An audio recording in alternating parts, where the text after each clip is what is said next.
안녕하세요. 오늘은 네 번째 시간입니다. 저는 공인노무사 김유경이라고 합니다. 안녕하세요.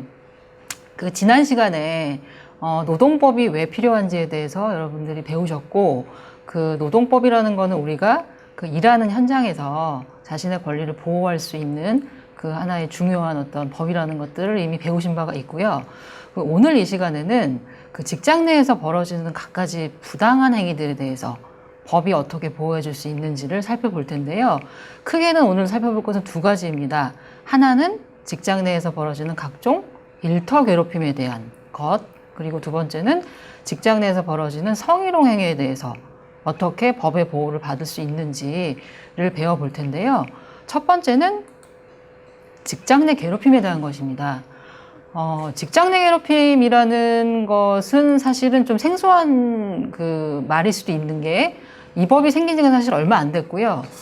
작년 7월부터 시행된 법입니다. 그렇기 때문에 이 법에 대해서, 이 법이 왜 만들어졌는지에 대해서 우선은 좀 설명을 해드릴 필요가 있을 것 같습니다.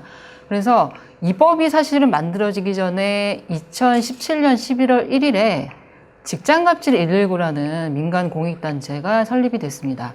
아마 이 강의 들으시는 분들 중에서 이 단체 이름을 들어보신 분들도 계실 텐데요. 직장갑질 119라는 명칭에서 나타나는 것처럼 이 단체는 직장에서 벌어지는 갑질을 제보를 받고 그거를 근절할 수 있는 방법을 같이 고민을 해서 실제로 갑질을 고쳐나가는, 그리고 직장에서 없애나가는 그런 활동을 하기 위해서 만들어진 단체이고, 노무사, 저처럼 노무사, 그다음에 변호사, 그다음에 노동단체에서 일하시는 분들이 여러 명이 모여서 지금 상담을 하시고 그다음에 해결할 방안을 같이 고민하는 단체인데요.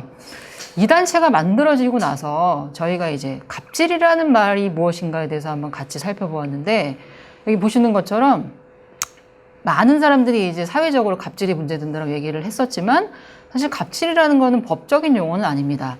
워낙 이제 갑질 하니까 사회적으로 신문에도 많이 나고 이런 식의 용어가 됐지만, 이 말을 좀 살펴보게 되면은 사회 경제적 관계에서 우위에 있는 사람이 권한을 남용하거나 우월적인 지위에서 비롯되는 사실상의 영향력을 행사해서 상대방에게 가하는 부당한 요구나 처우라고 되어 있습니다. 예, 그래서 많이 알고 계시는 사례들이 있죠. 대한항공 갑질 사례랄지 여러 가지 어떤 문제들이 좀 사회적으로 있었고요. 그러한 갑질 사례를 저희가 사실은 법이 만들어지기 전에 많이 제보를 받았었는데, 보시게 되면 통계로 말해주고 있습니다. 얼마나 우리 사회에서 갑질이 만연했었는지. 직장갑질 119라는 단체가 출범하고서 1년 동안에 받았던 제보 건수만 거의 2만 3천 건에 달하는 건수를 보여주고 있고, 법이 만들어지고 난 다음에는 더 많은 분들이 적극적으로 제보해 주셨기 때문에 하루에 평균 110건 정도 되는 제보들이 넘쳐났었다. 이 수치가 보여주고 있는 건 그만큼 사회적으로 갑질이 문제가 됐었다라는 거죠.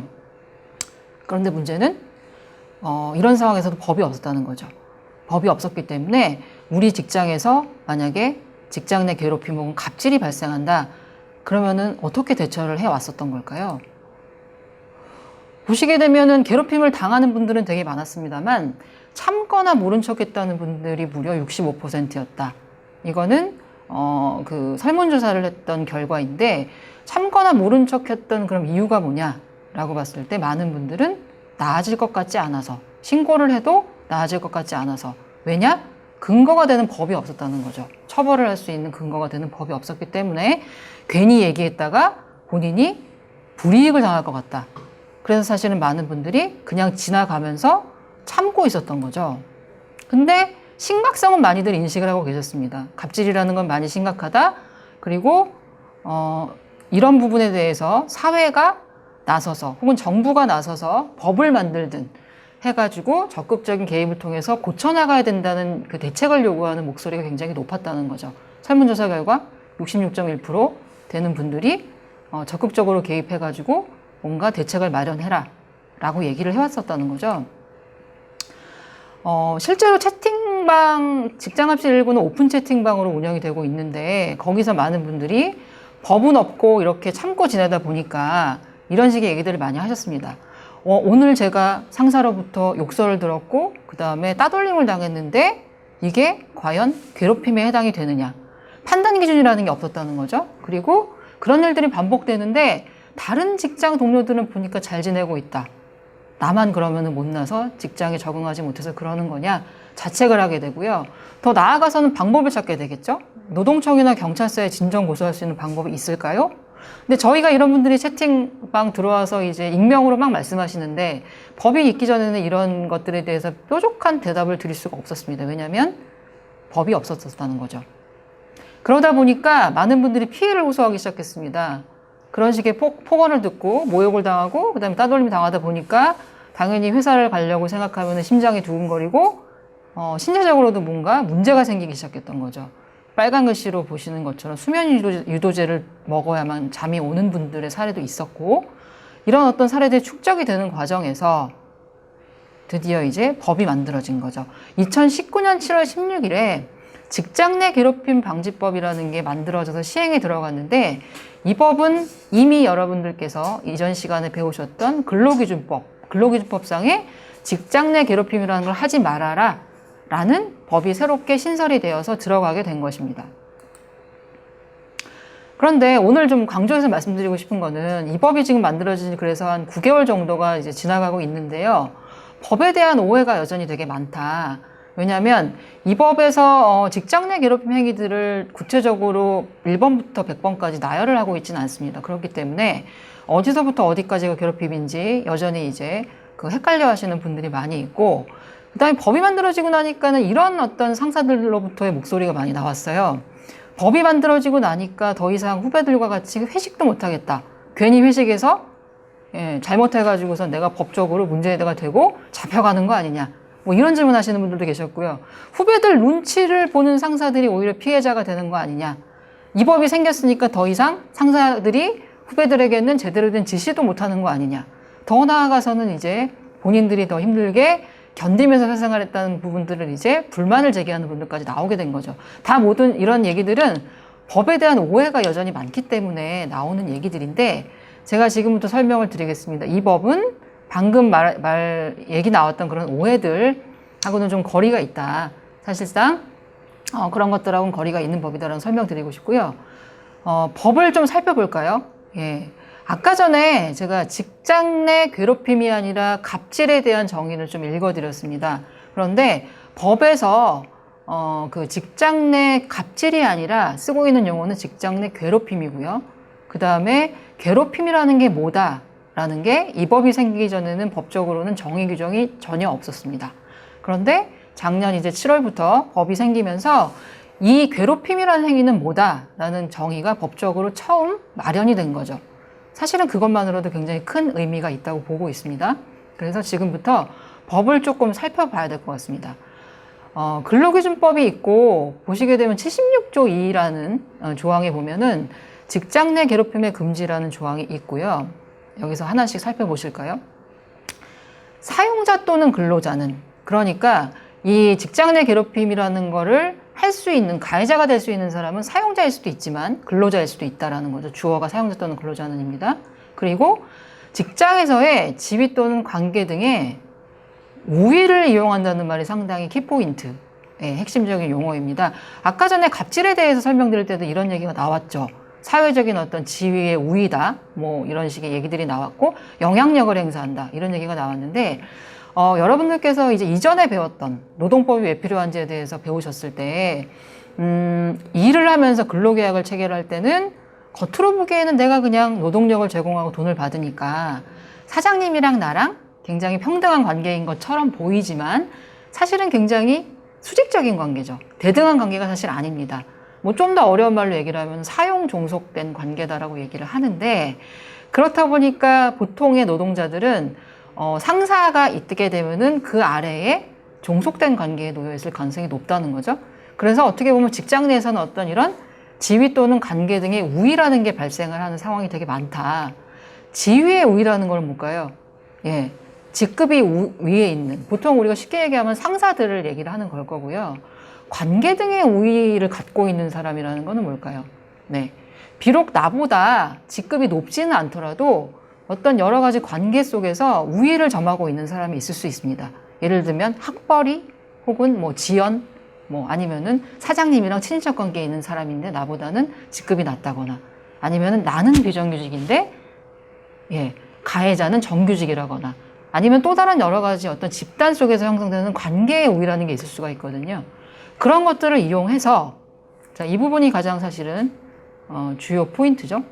업무상 적정 범위를 넘어선 행위를 해야 됩니다. 자, 업무상 적정 범위를 넘어선 행위라는 것에 대해서는 조금 이따가 좀 더 구체적으로 살펴볼 텐데요. 쉽게 말하자면 그런 거죠. 우리가 일터에 나왔으니까 일을 해야죠. 그러니까 모든 일들은 업무상 관련된 일들일 가능성이 높지만 어떤 사장님은 나에게 업무상 적정 범위를 넘어선 사적인 지시를 내린다거나 예, 직장합치일고 제보 속에서 굉장히 어떻게 보면 좀 상상하기 어려운 희한하고 황당하고 부당한 사례들이 많았었는데 어떤 사장이 예를 들면 휴가를 가면서 별장에 있는 개한테 사료를 주라는 얘기를 예, 직원에게 시킵니다. 당연히 상식적으로 생각하셔도 업무상 적정 범위에 놓여 있는 일이 아닌 거죠. 이런 일들을 지속적으로 시킨다는 거죠. 그렇게 되면 일하는 사람 입장에서는 어떤 일이 벌어지느냐?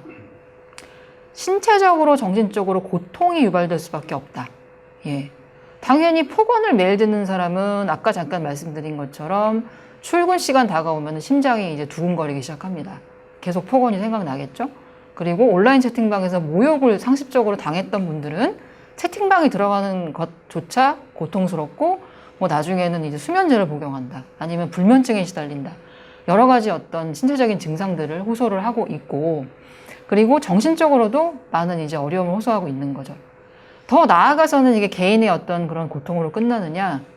이분들이 아무래도 근무 환경 속에 놓여 있다 보니까 그런 일들이 반복되게 되면은 이분들이 일하는 근무 환경 자체가 악화가 될 수가 있는 건데 그래서 이렇게 세 가지입니다. 이 박스를 보시게 되면 세 가지인데 어떤 사람이 사용자 또는 근로자일 수 있죠. 예, 지위가 높은 사람일 수도 있겠고 뭔가 관계에서 우위를 점하고 있는 사람이 업무상의 적정 범위에 놓여 있지 않고 그거를 벗어난 행위를 타인의 다른 근로자에게 직장에서 같이 일하는 근로자에게 해서 그 근로자에게 어떤 신체적 정신적 고통이 유발되거나 그로 인해서 근무 환경이 악화되는 행위가 발생했다. 그럼 우린 이걸 법적으로 직장 내 괴롭힘이라고 보겠다라고 한다는 거죠. 자, 여기서 중요한 건 뭐죠? 직장 내 괴롭힘이 발생을 했다. 이런 걸 하면 안 된다라는 말이 지금 있는 거죠. 이 법은 이러한 행위를 앞으로는 허용하지 않겠다. 금지시키고 있다는 겁니다. 여기서 한 가지 덧붙여 말씀드릴 거는 피해자가 될 수 있는 다른 근로자의 범위에는 무조건 뭐 정규직만 들어가느냐 그렇지 않습니다. 파견돼서 와 있는 어떤 파견 노동자가 있다거나 용역업체에 소속돼 가지고서는 와서 일하시는 분이라거나 하청업체 그리고 특수고용 노동자 다 마찬가지입니다. 그 고용 형태를 불문하고 하나의 사업장 내에서 근무하고 있는 어떤 노동자에게 피해를 줬다. 그러면 그분들은 다 이 법의 보호를 받을 수 있다고 생각하시는 게 맞겠습니다. 자, 그래서 여기서 여전히 논란이 계속 되고 있는 부분들. 아까 방금 법에서는 업무상 적정 범위 넘어선 행위 하지 마라라고 돼 있지 그게 1번부터 100번까지 못하라는 말은 나와 있지가 않거든요. 자, 그러면 이때부터 혼란이 좀 생길 수 있습니다. 그럼 과연 참 헷갈린다. 업무상 적정 범위는 어디서부터 어디까지지? 나는 분명 굉장히 일 시킨다고 얘기를 잘한 것 같은데 이 사람이 나를 직장 내 괴롭힘했다고 신고했다. 이런 것들을 우려하시는 분들이 많고 반대로 가해자가 아닌 피해자 입장에서도 신고를 하려고 하는데 이게 과연 법적으로 보호받을 수 있는 괴롭힘 행위가 맞느냐라는 질문들을 여전히 직장갑질 119 채팅방에서도 많이 하시거든요. 그래서 일단은 기본적으로 고용노동부에서 이런 어떤 혼란을 좀 최소화하기 위해서 그 직장 내 괴롭힘 금지법 매뉴얼을 발간을 하면서 근로기준법상에서 금지하고 있는 업무상 적정 범위 넘어선 행위가 뭔지 대략적인 예시를 몇 가지 제시를 했습니다. 보시게 되면 1번은 해당 행위가 사회통념에 비춰볼 때 업무상 필요성이 인정되지 않거나 제가 지금 말씀드린 이 세 가지는 예시라기보다는 일단은 기본적으로 이런 것들은 업무상 적정 범위 넘어선 것들은 일반적인 어떤 정의라고 보시면 되는데 해당 행위가 사회통념에 비춰볼 때 업무상 필요성이 인정되지 않거나 아까 말씀드린 별장에 있는 개한테 사료 주라고 한다거나 전혀 상관이 없죠 업무랑. 두 번째 업무상 필요성이 인정되지만은 그 행위가 사회통념에 비춰볼 때 상당하지 않다고 인정이 되어야 한다. 예를 들면 무슨 뭐 출장을 보낸다라고 했을 때는 업무상 필요성을 어느 정도 인정할 수는 있겠지만은 그 출장을 보내는 행위가 예를 들면은 정말 이 개인이 어떤 개인적인 휴가를 가가지고 쉬고 있는데 굳이 다른 사람을 시켜도 되는 일인데 이 사람을 불러내가지고서는 예, 아주 먼 지방으로 출장을 보냅니다. 그 이유를 파헤쳐 보니까 괴롭히기 위한 용도였다는 거죠. 이렇다면 허용되지 않아야 된다는 거고, 그 다음에 업무상 필요성은 어떻게 따질 거냐? 네, 이 사람이 근로계약을 체결했을 수도 있고 노조가 있다면 단체 협약이 있겠고 회사가 만든 취업규칙 등이 있을 거예요. 근데 그런 것들에 비춰봤을 때 우리 회사가 어떤 업무를 하고 있는지, 그래서 요러요러한 일들은 업무상 필요성의 범주에 들어가는지 등등을 그런 것들에 비추어서 판단할 수 있다는 거고요. 좀 더 구체적으로 나가볼까요? 매뉴얼상에는 이런 것들을 구체적으로 업무상 적정 범위를 벗어난 행위라고 보고 있습니다. 한 8가지 정도가 예시가 나와 있는데 보시게 되면은 다 방금 말씀드린 것처럼 상식적으로 혹은 사회통념상 허용되지 않는 행위들이라고 보이실 겁니다. 예, 살펴보자면 첫 번째는 당연히 폭행이나 협박 이런 부분들은 이 법이 사실 만들어지기 전에도 형법상으로도 처벌이 가능한 행위들이었다는 거죠. 예, 그렇지만 이제는 형법상의 처벌도 당연히 가능하지만 어떤 뭐 동영상이나 녹취 같은 그런 어떤 증거가 없이는 사실 형법상의 뭐 폭행죄 이런 것들 대응하기 쉽지가 않잖아요. 이런 어떤 행위들이 업무상 적정 범위 넘어선 행위로 이 법에서도 보겠다라는 거고요. 두 번째는 가장 많이 벌어지는 사례 중에 하나인데 폭언이나 욕설이나 험담입니다.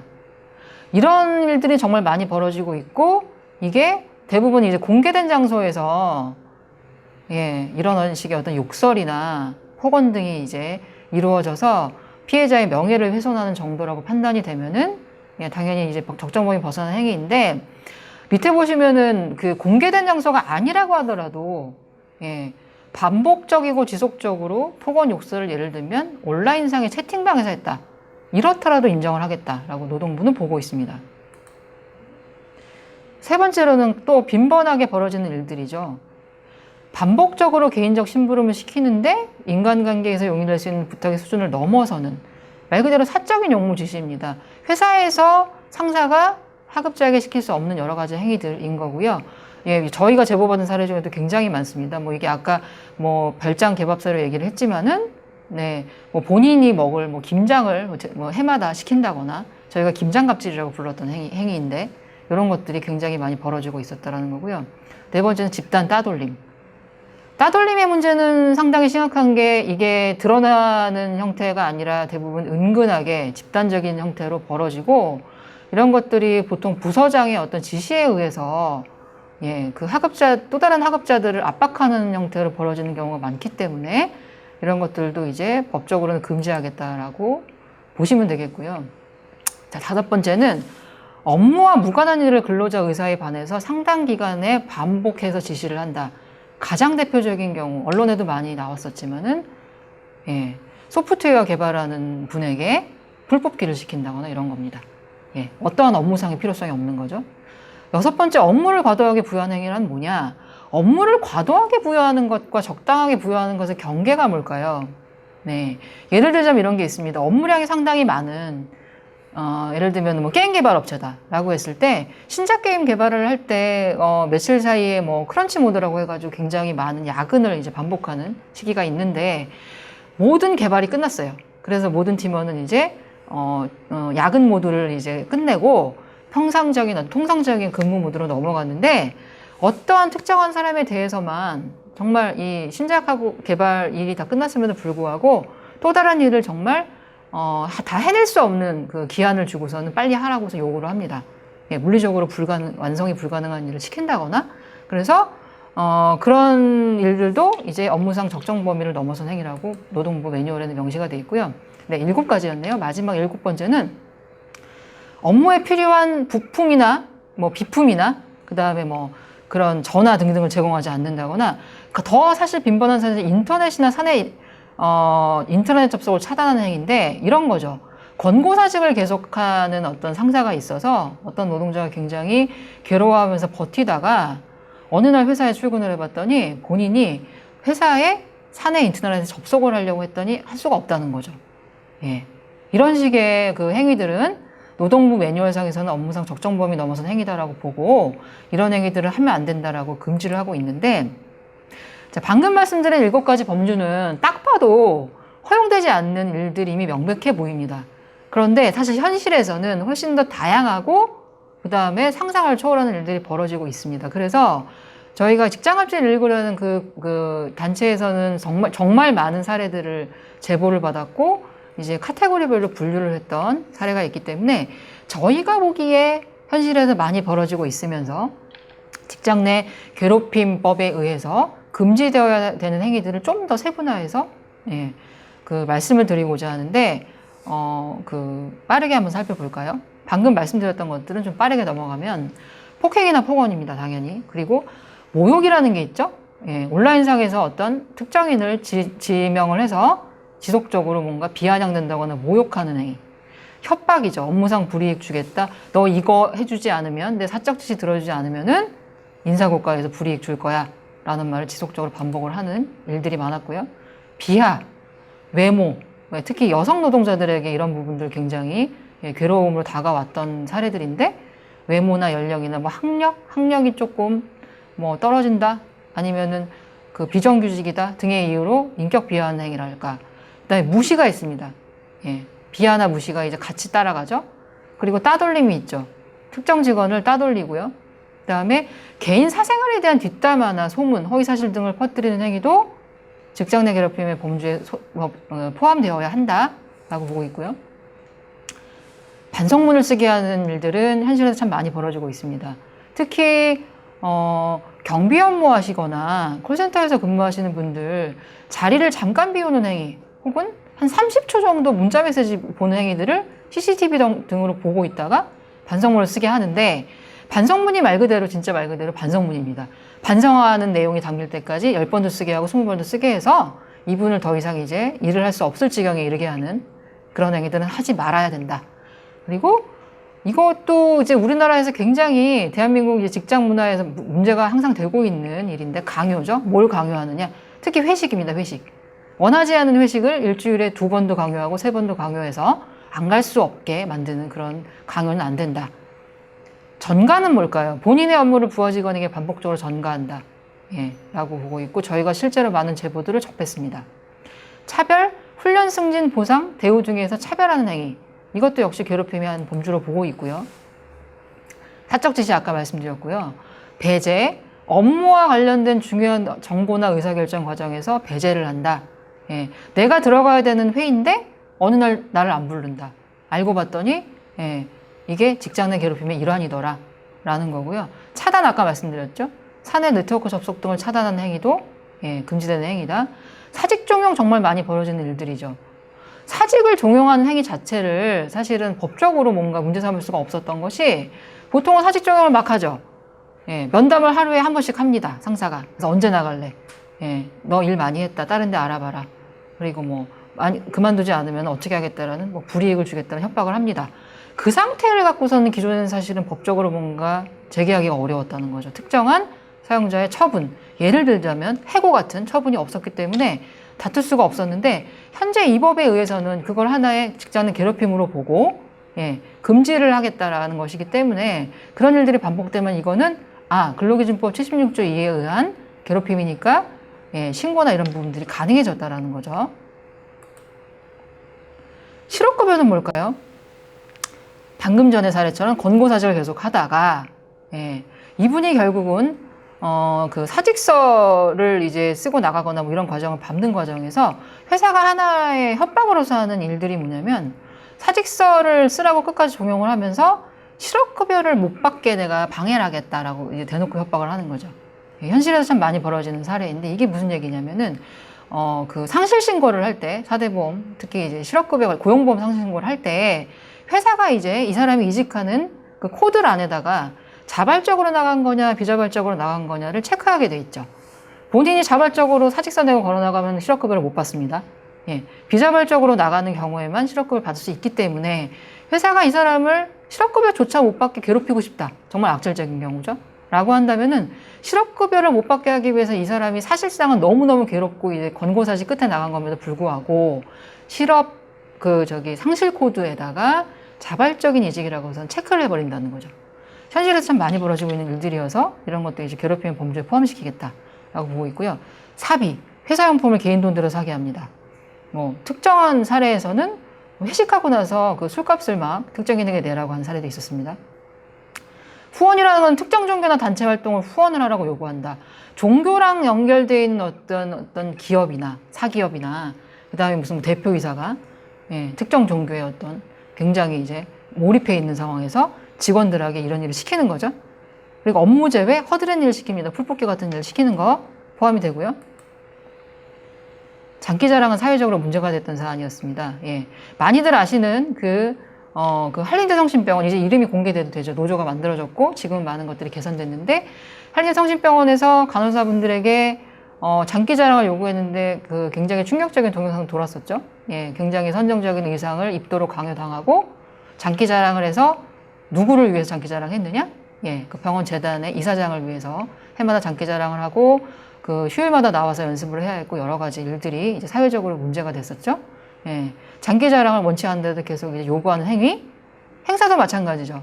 체육 행사나 단합대회를 회사가 뭔가 할 수는 있겠죠. 할 수는 있겠지만은 이걸 굉장히 과도하게 하면서 개인의 어떤 선택의 자유를 저는 주지 않고 뭐 2박 3일 동안 계속 술만 먹인다거나 제가 지금 말씀드리는 사례들은 다 저희들 제보 사례인데 그래서 정말 말 그대로 진짜 그 직원들이 괴로울 정도까지 이런 어떤 행사를 강요하는 행위.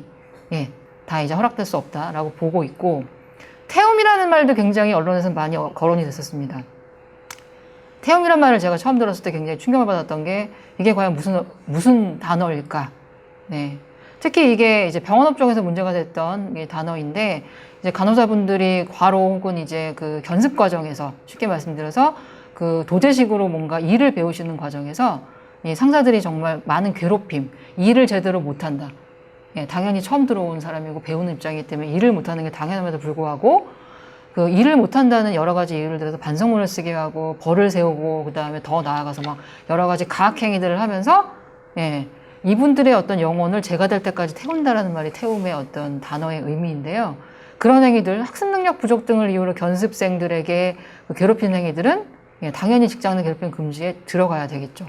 그리고 이 정보라는 거는 이겁니다. 사고 위험이 있는 일을 맡기면서 주의사항이나 안전장비조차 전달하지 않는 행위. 이거는 어떤 작업 현장에서 많이 발생하고 있는 일들인데 이것도 굉장히 어떻게 보면 괴롭히기 위한 용도로서 악용이 되고 있는 행위입니다. 정당한 건의사항이나 의견을 무시하는 행위는 공공기관에서 많이 발생을 했던 일입니다. 특히 공공기관 내에서 뭔가 예산 관련해가지고 뭔가 이제 좀 정당하지 않은 일들, 정당하지 않은 절차를 밟아서 벌어진 일들에 대해서 어떤 이제 직원이 이거를 건의를 했습니다. 그런데 그 직원은 어떻게 됐을까요? 오히려 피해를 입는 거죠. 따돌림을 당한다거나 공익제보자로서 여러 가지 그 보호를 받아야 함에도 불구하고 이후에 많은 따돌림 등이 있었다는 거죠. 그런 식의 어떤 건의사항이나 의견을 무시하고 오히려 뭐 그런 어떤 괴롭힘을 주는 행위들. 그 다음에 일하거나 휴식하는 모습 CCTV 등으로 감시하는 행위. 그 다음에 동호회나 모임을 만들지 못하게 하는 건 그렇다 치더라도 강제로 가입시키는 행위. 예를 들면은 모 회사에서 어떤 회장님이 본인이 마라톤 좋아한다고 전 직원들을 마라톤 동호회에 가입시켜서 비가 오나 눈이 오나 마라톤 시켰던 예는 언론에 보도가 됐었죠. 자, 모성이라는 건 뭘까요? 제가 좀 이따가 이제 뭐 직장 내 성희롱도 말씀드리겠지만 여기서 말씀드리는 모성은 여성 노동자들이 임신, 출산, 육아휴직 등등 관련해서 법에 보장된 모성보호 제도를 쓰려고 하는데 그것들을 못하게 한다거나 아니면 갔다 온 다음에 굉장히 괴롭히는 거예요. 법에 명시가 되어 있음에도 불구하고 괴롭힐 용도를 이렇게 한다. 금지되는 행위라고 봐야 될 것 같고요. 마지막인데요. 야근이나 주말 출근을 시키는데 이것들을 업무상 필요해서가 아니고 이 사람을 정말 괴롭힐 용도로 계속 회사에 붙잡아둔다. 일요일날 갑자기 나오라고 한다. 그리고 업무 시간이 지났는데 카톡을 계속 보내요. 새벽 2시에 보냅니다. 3시에 보냅니다. 다음날 아침 9시에 출근했을 때 뭐라고 하느냐? 2시에 보낸 거 왜 확인하지 않았냐? 이런 식의 괴롭힘입니다. 그리고 휴가는 병가 등등, 휴가 등등 각종 복지 혜택 등을 쓰지 못하도록 괴롭히는 거. 그리고 비밀이라는 건 뭐냐면 직장 내 괴롭힘을 신고한 제보자 신원을 공개하거나 그에 대해서 2차 피해를 주는 행위들을 얘기한다고 할 수 있겠고요. 자, 여기까지 좀 빠르게 살펴봤는데 사실은 이렇게 빠르게 설명드린 이유가 더 많은 행위들이 사실은 직장에서 벌어지고 있습니다. 그런데 아무리 많은 행위들이 벌어진다고 하더라도 아까 말씀드린 건 3가지 요건이 있죠. 우위를 이용해서 그 업무상의 적정 범위 넘어서서 결과적으로는 신체적 정신적 고통을 주고 근무 환경 악화시키는 행위에 해당하는 또 다른 일들이 있다. 그러면은 다 이 법에 의해서 금지된다고 보시면 될 것 같고요. 그래서 지금까지는 괴롭힘이 어떤 것들이다라는 것들을 설명드렸지만은 이런 것들이 벌어졌을 때는 이제는 뭘 할 수 있느냐입니다. 7월 16일, 2019년 7월 16일에 시행된 이 법으로 인해서 일단은 이렇게 크게는 네 가지를 볼 수가 있는데 괴롭힘이 발생하게 되면은 이거를 사용자한테 신고를 해야 될 의무가 생겼습니다. 자, 여기서 한 가지 어떻게 보면 이 법의 아직까지 한계라고 할 수 있는 거는 이런 질문을 많이 하시거든요. 법에서 이런 것들을 이제 금지시켰습니다. 어떤 행위가 발생했어요? 저를 따돌립니다. 혹은 권고사직합니다. 아니면은 태움에 발생을 했습니다. 자, 어디다 신고해야 될까요? 라고 물어보시거든요. 근데 일단 이 법은 이렇습니다. 사내에서 자율적으로 잘 해결하라가 사실은 아직까지 이 법의 한계라고 보실 수 있는 게 취업규칙이라는 게 회사마다 있죠. 네. 쉽게 말씀드리면 사규인데 사규에서 직장 내 괴롭힘을 금지하는 각종의 예방이나 그다음에 사후조치 규정들을 만들어 놓고 내가 만약에 피해를 당했다 그러면 사용자에게 사내에 신고를 해서 적절한 조치를 하도록 하는 의무를 부과하는 법이기 때문에 아직까지는 사내에서 자율적으로 해결해라 라는 어떤 부분이 핵심이고요. 여기 보시게 되면 취업규칙에 그래서 필수적으로 기재하라고 되어 있죠. 그리고 이 법은 그래서 결론적으로 말씀드리면은 제가 만약에 뭐 1년 동안에 따돌림 당했어요. 욕설을 들었어요. 어떤 A라는 부장이 있는데 그 부장을 저는 법적으로 처벌을 하고 싶습니다. 처벌을 받게 하고 싶어요. 그러면은 만약에 제가 맞았다고 한다면은 폭행죄로 신고하는 거는 별개고요. 직장 내 괴롭힘 금지법으로 이 사람을 처벌을 할 수가 있느냐? 아직까지 이 법은 뭐냐면 또 다른 한계지만 그 가해자에 대한 처벌 조항이 아직까지는 이 근로기준법 76조 이하에는 없습니다. 예. 그렇기 때문에 그 적절한 조치는 또 회사가 해야 되는 거죠. 예. 이게 가장 큰 얼개라고 보시면 되고요. 구체적으로 뭘 할 수 있는지를 한번 살펴볼까요? 직장 내 괴롭힘이 발생했을 때의 조치는 76조의 3에 있습니다. 예. 그래서 여기서 그 76조 3에서는 6항이 있고요. 6항에서 요러한 것들을 사용자가 해라라고 조치를 이제 밝히고 있는데 자, 빨간 글씨 위주로 보시면 됩니다. 1항에 보시게 되면은 직장 내 괴롭힘 발생 사실을 신고할 수 있는 주체는 누구냐? 누구든지라고 돼 있죠. 예. 직장 내에서 발생한 괴롭힘을 내가 만약에 알게 됐다? 예, 저도 신고를 할 수 있다. 제가 피해자는 아니더라도 사용자에게 신고할 수 있다라고 되어 있고요. 여기서 조금 하나 말씀드리고 싶은 거. 2항에 보시게 되면은 사용자는 당연히 신고 접수 받았습니다. 그리고 받게 되면은 지체 없이 그 사실 확인을 조사를 실시를 해야 되는데 여기 보시게 되면 접수를 받은 경우에도 조사를 해야 되지만은 직장 내 괴롭힘 발생 사실을 인지한 경우라는 내용이 있으시죠. 네. 신고를 당연히 접수하는 경우에는 조사를 해야 되지만 만약에 그 신고를 접수받은 행위가 없다고 하면은 사내의 모든 사람들이 웬만큼 다 알고 있는 어떤 사안이 있어요. 그래서 사용자가 인지를 할 수밖에 없는 상황에 있는 어떤 행위가 있었다? 그러면은 접수 행위가 없다고 하더라도 지체 조사를 해야 된다고 분명히 명시를 하고 있죠.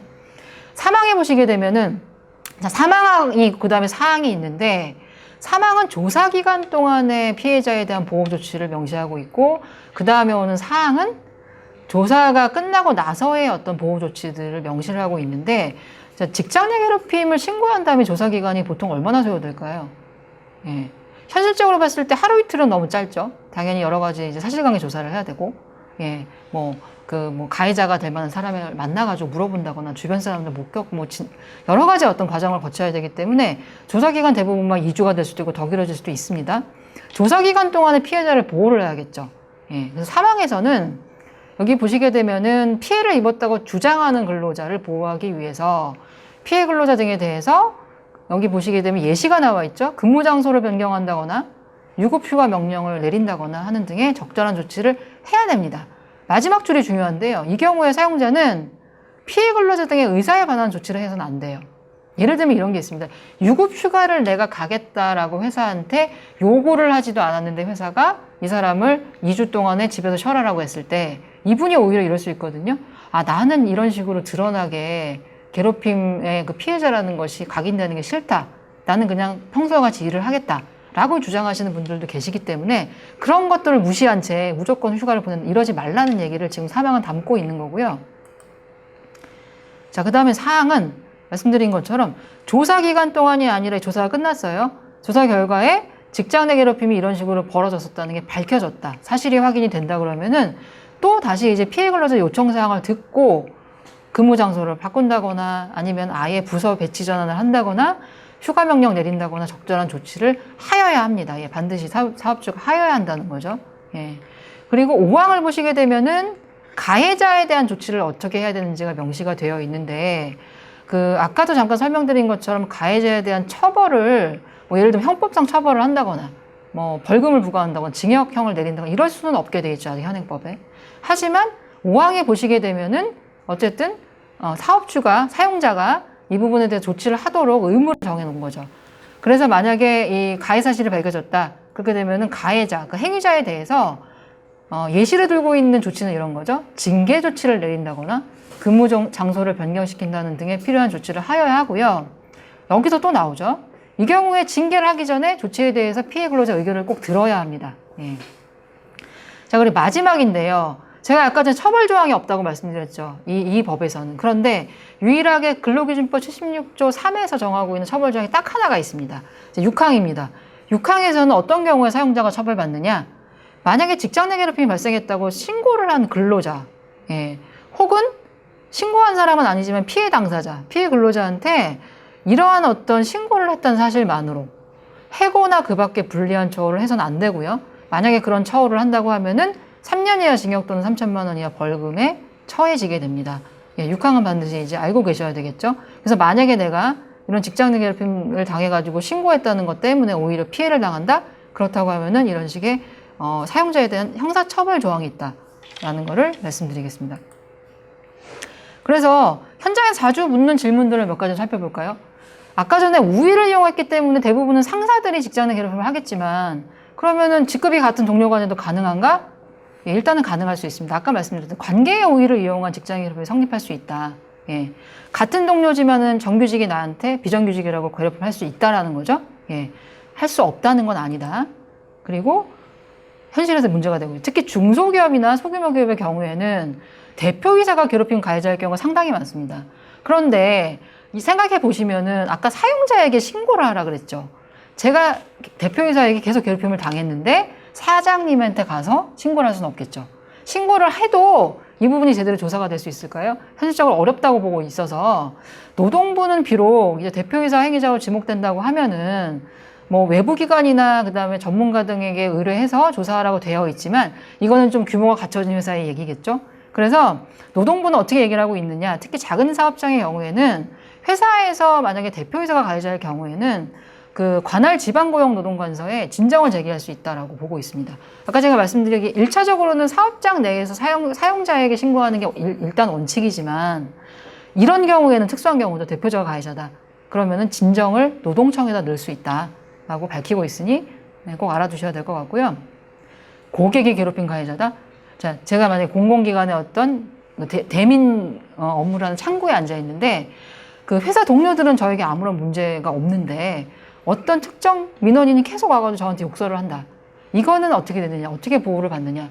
결론적으로 이 법에 의해서 직장 내 괴롭힘 금지법에 의해서 보호를 받을 수는 없습니다. 왜냐하면은 이 법은 어쨌든 간 사업장 내에 하나의 사업장 내에서 벌어진 일들에 대해서만 규율을 한다라고 되어 있기 때문에 다만 고객이 외부에서 온 고객이 나에게 어떤 괴롭힘을 가한다? 그러면은 2018년 10월 18일부터 시행된 산업안전보건법 26조 2라는 게 있는데 여기서는 고객 응대 근로자 말하자면 우리 쉽게 얘기하면 감정 노동자라고 표현하는 그런 분들이 고객으로부터 폭언 등을 당했다라고 하면은 사업주가 이를 보호해야 될 조치 사항들을 이제 새롭게 만들어 놓은 법이 있습니다. 여러분들 콜센터든 아니면 전화를 걸어서 최근에 상담하시기 전에 항상 이런 이제 안내 문구가 들리거든요. 지금부터 상담을 하시게 될 분은 이렇게 해서 산업안전보건법에서 보호를 받으니까 폭언하지 마시라. 그 법을 말씀드리는 거고요. 직장 내 괴롭힘 금지법은 일단 원칙적으로는 고객이 괴롭힌 가해자다라고 하면 이 법에 의해서 조치를 할 수는 없다. 다만 산업안전보건법으로는 가능하다. 그리고 반드시 사업장 안에서 이루어진 행위만을 규율하진 않습니다. 근무 시간이 지난 다음에 바깥에서 벌어진 일 혹은 심지어 온라인상에서 벌어진 일이라고 하더라도 아까 말씀드린 그런 세 가지 요건을 충족한다라고 하면 괴롭힘으로 인정될 수 있다라고 노동부도 보고 있고요. 사내에 신고했습니다. 적절하게 조사를 했다. 그리고 나서 어떤 조치가 이루어지나 봤더니 회사가 말도 안 되게 2년 동안 나를 괴롭히고 막 따돌리고 그랬던 사람인데 이분에 대해서 구두 경고만 하고 끝났다. 도저히 받아들일 수 없다라고 하면 어떡하느냐. 사내에서 일단 해결이 되지 않았죠. 그러면 노동부는 어떻게 하라고 안내를 하고 있냐면은 관할 역시 마찬가지로 노동청에다가 이랬을 경우 진정 제기가 가능하다 보고 있습니다. 그래서 조사도 제대로 하지 않았다거나, 예, 심지어 목격자가 있는데 이 사람 말도 듣지 않았다거나, 뭐 그 업무 장소를 변경을 했는데 바로 피해자랑 가해자를 또 근접해가지고 배치했다거나 이런 일들이 벌어졌다. 그러면은 진정 제기가 가능하시다라는 겁니다. 그리고 마지막인데요. 직장 내 괴롭힘으로 인해서 만약에 우울증 등 특히 이제 정신적인 어떤 질환을 얻게 됐을 때 산재가 가능한가? 예, 이 직장 내 괴롭힘 금지법이 시행되는 것과 병행을 해가지고 산업재해보상보호법 산재법에서 업무상재해 인정 기준에 하나 새롭게 들어간 게 있습니다. 예. 업무상 질병에서 다를 보시게 되면은 근로기준법 76조 2에 따른 직장 내 괴롭힘, 고객의 폭언 등으로 인해서 업무상 정신적 스트레스가 원인이 되어서 발생한 질병, 이거는 산재로 인정을 하겠다라고 새롭게 들어간 거죠. 실제 이 법이 시행된 이후에 여러 가지 사례들이 지금 나오고 있습니다. 내가 직장 내 괴롭힘으로 인해서 우울증에 걸렸다 혹은 심지어 그로 인해서 자살을 했다 이랬을 경우에 그런 부분들이 산재로 인정되어서 법의 보호를 받게 되는 사례들이 이제 막 나오고 있으니까 만약에 정신적 고통을 많이 겪으셨던 분들의 경우에는 이 부분을 꼭 참고를 해주셨으면 좋겠습니다. 네, 직장 내 괴롭힘 관련해서 굉장히 좀 설명드릴 내용이 많은 거는 아무래도 회사에서 벌어지고 있는 여러 가지 그 괴롭힘의 양태들이 굉장히 다양하기 때문에 제가 좀 이제 길게 설명을 드렸고요. 지금부터 설명드릴 거는 직장 내 성희롱에 대한 부분인데, 이 부분은 사실 어떻게 보면 좀 더 간단하게 설명을 드릴 예정입니다. 왜냐하면 앞으로 설명드릴 내용 보시면 알겠지만 직장 내 성희롱에 관련된 법 조항이 보시게 되면 알아차리실 수도 있는데 방금 설명드렸던 직장 내 괴롭힘 금지법의 조항하고 상당히 유사합니다. 예측하실 수 있겠지만은 직장에서 뭔가 상사든 어떤 우위를 점하고 있는 사람이 내가 원치 않는 행위를 한다는 것은 직장 내 괴롭힘이나 직장 내 성희롱 둘 다 공통된 부분이거든요.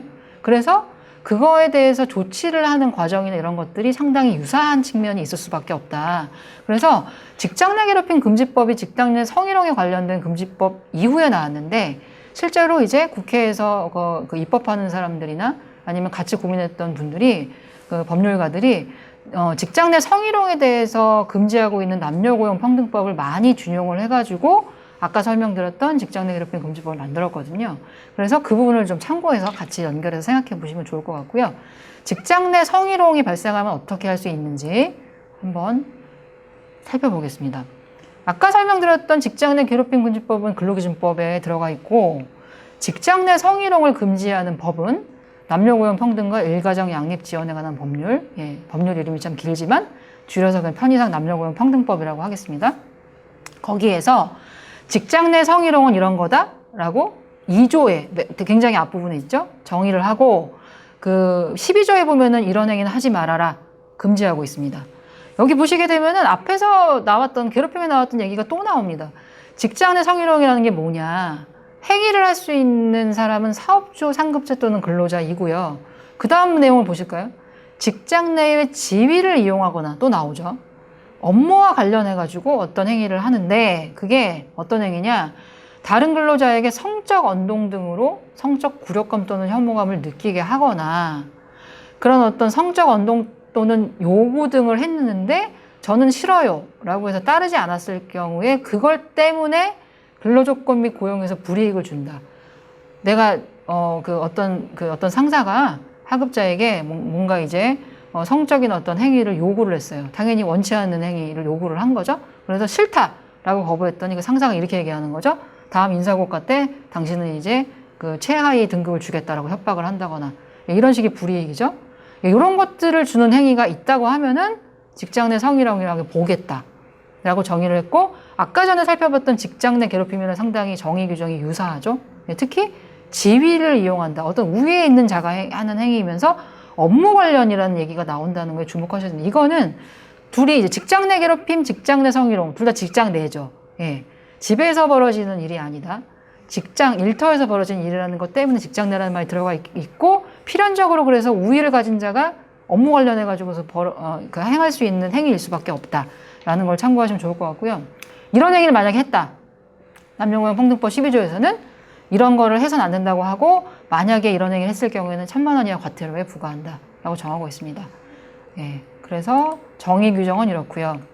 자, 그렇다면 또 판단 기준이 문제가 됩니다. 직장 내 괴롭힘하고 유사하게 성희롱 역시 이러이러한 행위들이 1번부터 100번까지가 성희롱이다라고서는 열거를 해놓을 수가 없는 상황이기 때문에 그 남녀공용평등법 시행규칙 별표 1을 보시면 성적인 언동을 하면 안 된다라고 되어 있는데 그게 뭔지 예시들이 나와 있는데 크게는 세 가지입니다.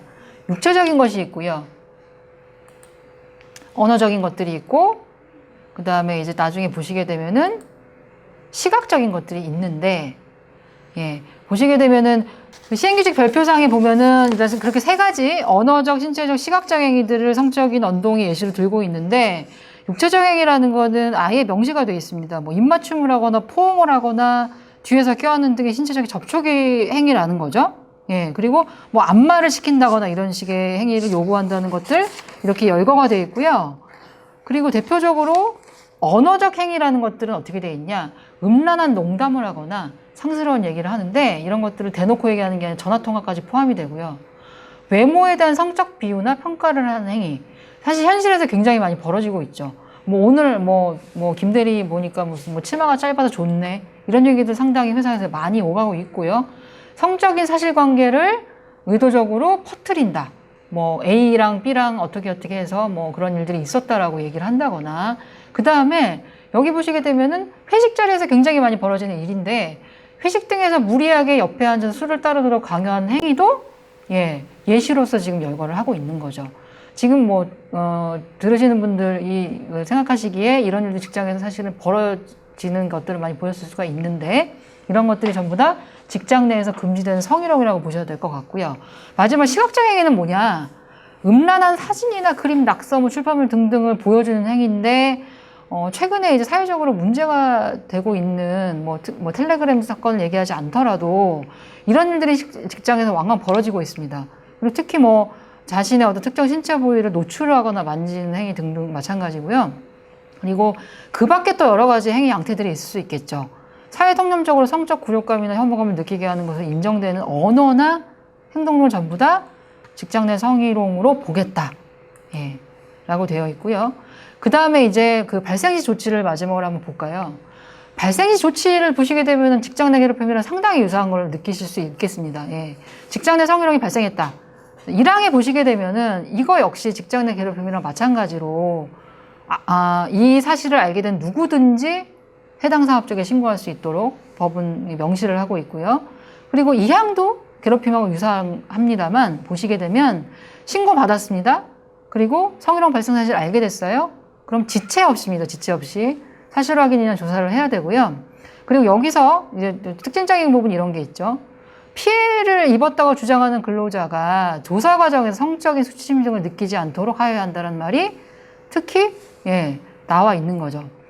그래서 이런 얘기가 왜 있을까요? 직장 성희롱은 굉장히 좀 특수한 어떻게 보면은 사실관계에 대한 조사라고 할 수가 있겠고 사회적으로 문제가 되고 있는 게 사내에서 내가 직장에 성희롱을 당해서 나는 피해자인데 오히려 내가 이거를 용기를 내서 신고를 했더니 그 다음에 2차 피해를 입는 경우들이 많은 거죠.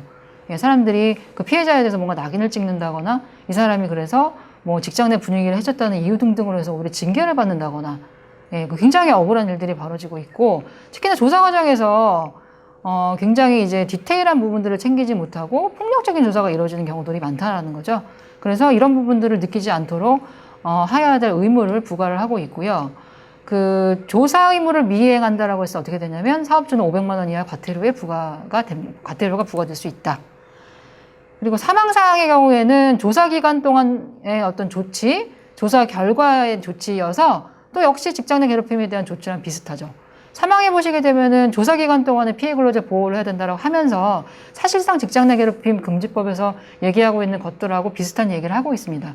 근무 장소 변경, 유급휴가 명령 등 적절한 조치해야 되고 마찬가지죠. 피해 근로자 의사에 반한 조치를 하면 안 된다라고 명시하고 있습니다. 괴롭힘 금지법하고 굉장히 유사하죠. 사항을 보시게 되면은 조사 결과가 나왔는데 피해 사실이 이제 확인이 됐다. 그러면은 또 역시 피해 근로자 요청 사항을 듣고 근무 장소 변경하거나 배치 전환 등등의 적절한 조치를 하여야 하고요. 자, 사업주가 적절한 조치를 반드시 해야 됩니다. 왜냐하면 하지 않을 경우에는 500만 원 이하 과태료가 부과가 된다는 것입니다. 그리고 당연히 피해 근로자 요청 사항이 뭔지를 들어봐야 된다는 거죠.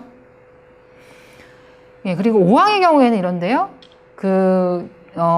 직장 내 괴롭힘하고도 마찬가지로 직장 내 성희롱 발생 사실이 확인된 때는 지체 없이 그 가해자에 대해서 징계, 근무장소 변경 등 필요한 조치를 하여야 하고요. 또 마찬가지로 이러한 조치를 하기 전에 피해자의 의견을 들어야 한다라고 되어 있습니다. 당연히 이 부분은 상당히 중요한 게 괴롭힘의 경우도 마찬가지지만은 이로 인해서 어떤 취해지는 조치가 또다시 이제 2차 피해로 이어질 수 있는 가능성이 있기 때문에 이런 어떤 피해자의 의견을 충분히 들어서 조치를 하여야 한다. 역시 이런 부분을 이행하지 않았을 때는 500만 원 이하 과태료가 부과가 된다는 거고요. 주목해야 될 조항이 하나 더 있는데 시행규칙 구조를 보시게 되면은 이런 식으로 가해자에 대해서 성희롱 가해자에 대해서 징계나 그 밖에 이에 준한 조치를 할 때 그러면은 그 징계 조치 등의 수위를 어떻게 할 거냐. 이 빨간색 글씨 보시게 되면 성희롱의 정도 및 지속성 등을 고려해야 한다라고 되어 있습니다. 단순히 일회성이냐 아니면은 뭐 10차례에 걸쳐서 이루어진 것이냐 정도가 어떠냐라는 것들을 반드시 고려를 해야 한다라는 거를 알아두셔야 될 것 같고요. 그리고 이제 중요한 부분인데요.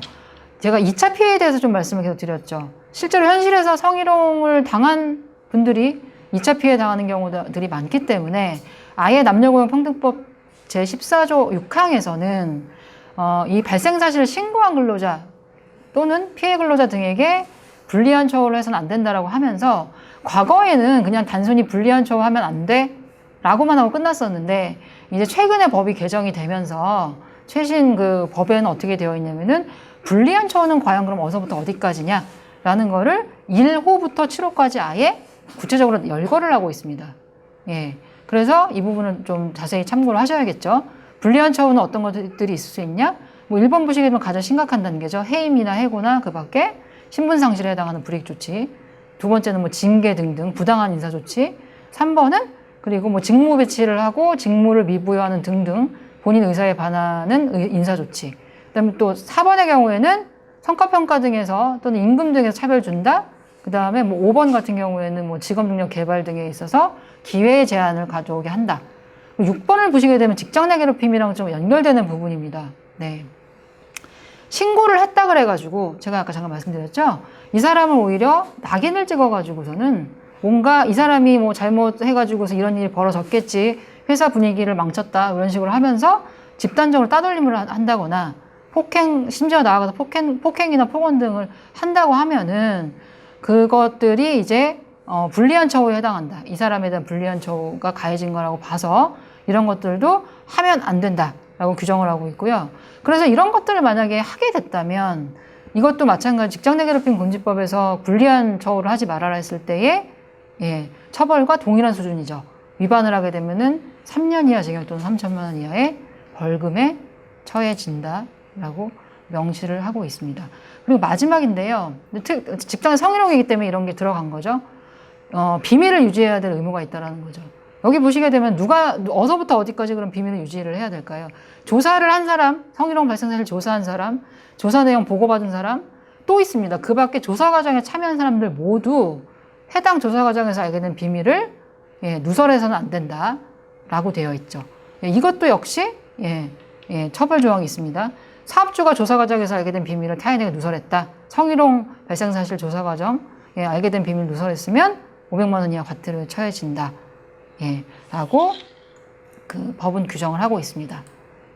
그래서 여기까지 오늘은 이제 직장 내에서 발생할 수 있는 그 부당한 행위 그리고 특히나 업무상의 지위를 악용을 해서 어떤 타인이 원치 않은 행위를 함으로 인해서 결과적으로는 그 직장에서 일하고 있는 노동자들에게 어떤 고통을 줄 수 있는 불이익이 올 수 있는 그런 행위들을 이제 법에서 어떻게 금지를 하고 있는지 특히 노동관계법에서 살펴보았는데요. 하나는 직장 내 괴롭힘이고 두 번째는 직장의 성희롱이었죠. 오늘 그래서 강의 들으신 분들이 이런 법이 존재한다는 사실을 이제 인지를 하시고 앞으로 이런 일들이 회사에서 발생을 한다고 하면은 더 이상 이런 것들을 참거나 방치하지 마시고 이 법에 근거해서 적극적인 조치 등을 하시는 게 필요하겠다라는 말씀을 마지막으로 드리겠습니다. 예, 오늘 강의 들으시느라 수고하셨습니다. 감사합니다.